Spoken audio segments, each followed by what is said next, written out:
as an industry becomes more technical, how do we ensure that testers from all backgrounds have the same access to technical training and resources? So when we talk about access to technical training and resourcing, this is a really complex question, and I'm going to break it down into a few parts. When we talk about people who are already testing and are being encouraged to be more technical, things that I have fought for in the past is being with organizations that fend for your ability to grow. So whether it's providing money or resources for you to continue learning, or they provide those in-house, really important. So when you're choosing jobs, ask them, right? Let that be on the negotiation table.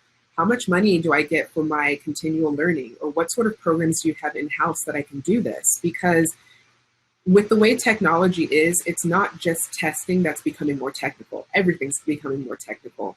And for us to be malleable in the way of being able to grow in our role and be flexible in the way of turning or pivoting, whichever way technology is moving, that's imperative for us to recognize and see what's available. And so an organization that supports the growth of their testers is probably the number one.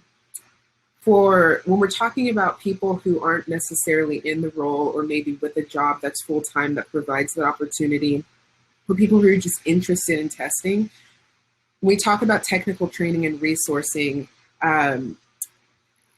heavens, this access is a very difficult thing because usually access is synonymous with money or privilege.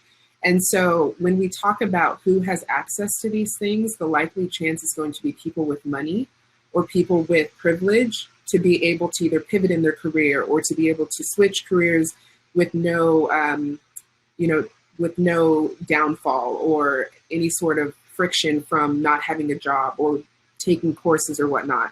And so then it's about what kind of programs are out there to support the technical training that is needed for people who are coming into the field who might not have access to those opportunities when it comes to monetary value.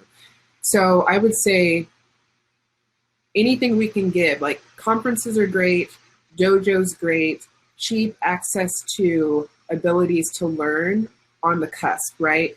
I learned how to test on my own. I was one of those people who just kind of picked it up and ran with it, and I know a lot of us are.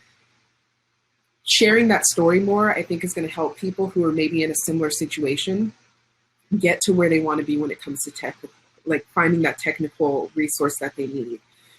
There are many boot camps that are out there, some of which are outreach programs that are offered free or low of cost or have scholarships associated with them.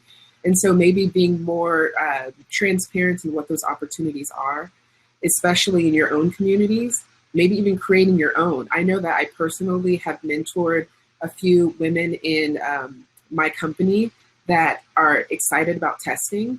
And so I'll sit with them and I'll walk them through kind of the simple beginning place for testing. And when they have questions, they come back, or I'll create a mini course with them and I'll walk them through that process.